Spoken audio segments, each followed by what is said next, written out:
Olá, turma, tudo bem? O tema da aula de hoje é esqueleto apendicular. Nós vimos na aula passada que o esqueleto humano é dividido em duas partes funcionais, esqueleto axial e esqueleto apendicular. Hoje chegou a vez de nós estudarmos o esqueleto apendicular. Nessa imagem é a mesma que eu apresentei a vocês na aula passada e pelo padrão de cores nós vemos a diferença de estrutura óssea. Temos as estruturas, às quais pertencem o esqueleto axial, relembrando, cabeça, caixa torácica e coluna vertebral. Mas estamos falando do esqueleto apendicular. E o que significa apêndice? A palavra apendicular, ela deriva da palavra apêndice e significa pendurado, anexado, unido. A função do esqueleto apendicular é unir esses ossos ao esqueleto axial. A função dele é permitir liberdade de movimento. Então, todas as extremidades elas são livres para gerar, realizar movimentos amplos.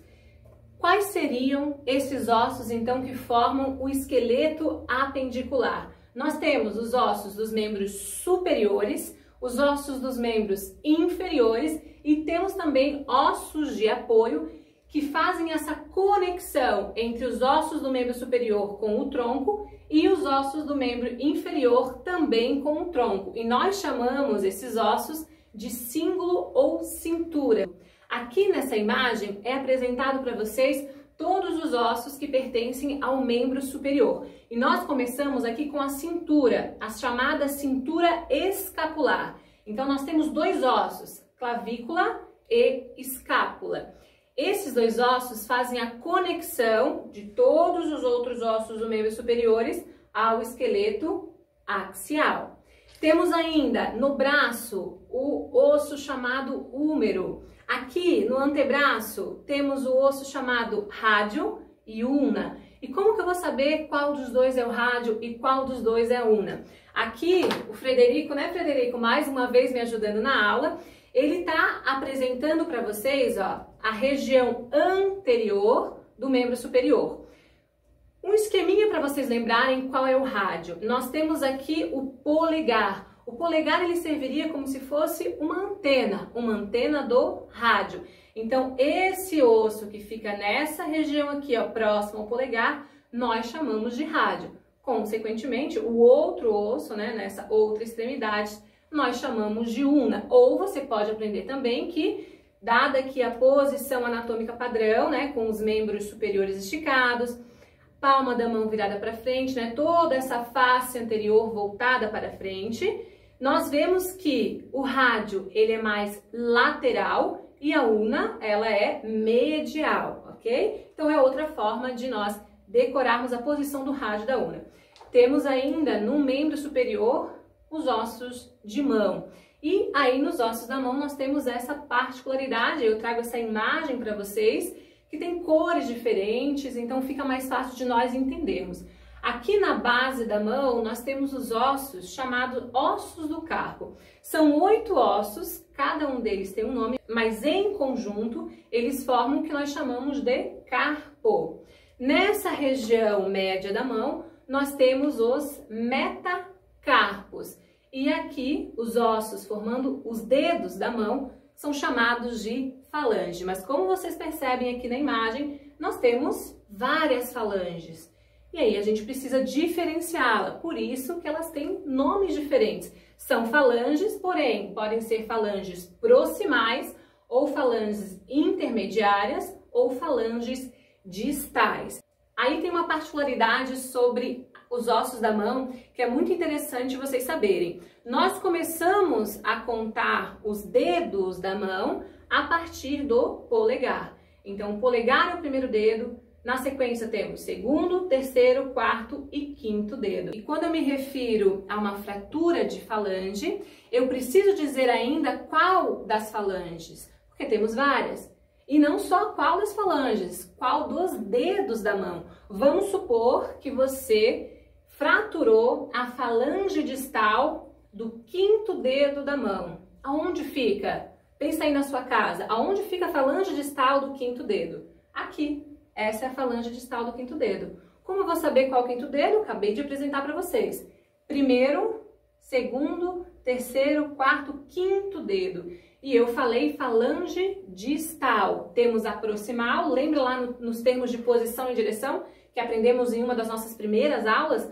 Proximal, mais próximo do tronco. Temos o intermédio e temos o distal, mais distantes do tronco. Então, esse distal e proximal, eles são usados também para dar nomes aos ossos. Eles são batizados, né, com esses termos também. Então, falange proximal, não é essa a qual eu dei o exemplo, não é intermédia também, é a distal. Então, seria aqui, ó, falange distal do quinto dedo. Isso é um exemplo para vocês saberem se localizar depois. Uma outra particularidade aqui da mão é que o primeiro dedo da mão, tanto direita quanto esquerda, eles não apresentam, olha aqui na legenda de cores, ó, a falange intermédia, que ali está representado em azul. Essa é uma característica dos nossos primeiros dedos das mãos. Por isso eles têm até um tamanho diferente comparado aos outros dedos, ok? Agora, ossos dos membros inferiores também pertencem ao esqueleto apendicular. Como que eles são unidos ao esqueleto axial? Através da cintura pélvica. Então vamos lá. Quais são os ossos que formam a cintura pélvica? Primeiro tem que saber que a união de 3 ossinhos chamados ilho, isco e pubis formam esse osso aqui, que é o osso do quadril, ok? Nessa peça sintética, você não consegue perceber a diferença, né? Onde é o limite de um osso e o começo do outro. Mas eu trouxe essa imagem para vocês, que é uma vista anterior, né, de cintura pélvica. E a gente vê aqui a diferença, ó. Nós temos nessa parte aqui mais superior o osso do ilho, aqui representado em amarelo na imagem. Nós temos nessa região mais inferior o osso isquio. Temos o osso representado aqui em vermelho nessa parte da frente, que é o osso pubis, ok? Esses 3 ossos formam o osso que nós chamamos de quadril. 2 ossos de quadril, ok? Mais o que nós vemos aqui atrás, representado em verde, que é o sacro. Lembrando que o sacro pertence ao esqueleto axial. Então, o conjunto desses ossos de quadril, tanto osso de quadril do lado direito, quanto osso de quadril do lado esquerdo, eles vão formar a cintura pélvica, que vai anexar todos os outros ossos de membro inferior ao esqueleto axial. Voltando lá para aquela imagem, quais são os outros ossos então? Nós temos o osso formando a coxa, o famoso fêmur. Temos como ossos de perna 2 ossos, tíbia e fíbula. E como vocês percebem aqui na imagem, a tíbia ela é mais medial e a fíbula ela é lateral. Então a gente consegue decorar a posição de cada um deles para não confundir. Mais abaixo nós temos os ossos do pé e o pé também tem as suas particularidades. Aqui nessa imagem nós observamos pelo padrão de cores que assim lá como a mão que pertence ao membro superior, os pés também têm os ossinhos chamados falanges, né? E tem as suas diferenciações, falanges proximais, médias ou intermediárias e falanges distais.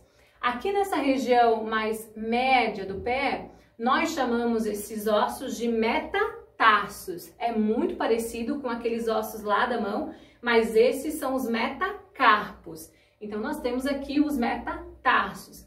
Todos esses 7 ossos aqui em conjunto formam o que nós chamamos de tarso. E os ossos do tarso, eles pertencem então àquela região mais retro e medial do pé. Em conjunto, esses 7 nós chamamos de tarso. Parecido também com os ossos, né, lá de mão, só que os ossos da mão em conjunto, né, nessa base aqui do punho, aí nós chamamos de carpo. Então decorem para não se confundir, ok? Mesma coisa como acontece nas mãos. Como que nós contamos os dedos dos pés? Como saber qual deles é o primeiro, né? Então, mais uma vez, ó, vamos lá. O primeiro dedo do pé é esse dedo maior aqui, que está na região mais medial do nosso corpo, tá? Então, esse primeiro dedo, ele também recebe um outro nome técnico, chamado hálux. Aí nós começamos por ele, né? Primeiro dedo, segundo, terceiro, quarto e quinto dedo do pé. Da mesma forma, as falanges também apresentam falanges proximais, médias e distais.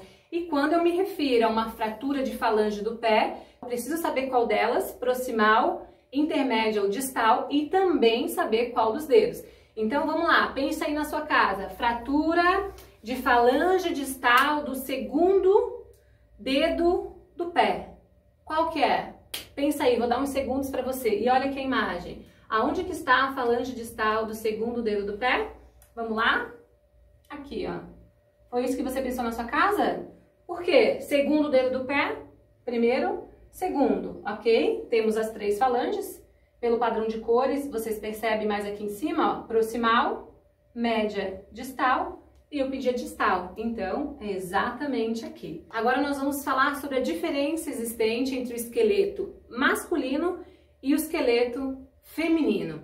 Essa diferença existente entre os esqueletos nós chamamos de dimorfismo sexual esquelético. E o que isso significa? A mesma espécie apresenta as suas variações. Então aqui nessa imagem vocês percebem que os ossos são ossos como em qualquer esqueleto de corpo humano. A diferença está que os ossos dos homens, eles são muito mais robustos, muito mais volumosos, né? Os ossos dos homens, eles apresentam mais tecido ósseo. Então isso faz com que eles sejam mais pesados, tá? E além disso, eles são maiores em comprimento. Isso falando na maioria dos homens, tá? Então, consequentemente, né, a diferença é que as mulheres, elas têm ossos mais leves e ossos menores. E aí, se nós visualizarmos aqui algumas regiões do corpo, nós vamos ver algumas diferenças bem interessantes. Vamos começar aqui por cabeça. Qual a diferença dos ossos da cabeça de homens e mulheres? Os ossos do crânio de homens, eles têm algumas saliências a mais. E em se tratando do único osso móvel da cabeça, que é a mandíbula, por exemplo, as mulheres têm a mandíbula mais arredondada e os homens têm a mandíbula mais quadrada. E agora, essa outra região aqui, ó, chamada tronco, uma outra diferença assim bem evidente. Os homens, eles têm os ombros mais largos. Essa região de cintura escapular que nós acabamos de estudar, ela é um pouquinho mais larga. As mulheres, na maioria das vezes, as mulheres têm um ombro mais estreito, ok? Tem qual outra diferença também no tronco?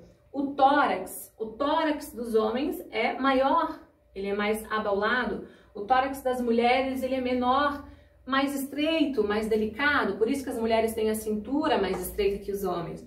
Agora vamos para a região mais de membro inferior. Essa região aqui que nós chamamos de pelve.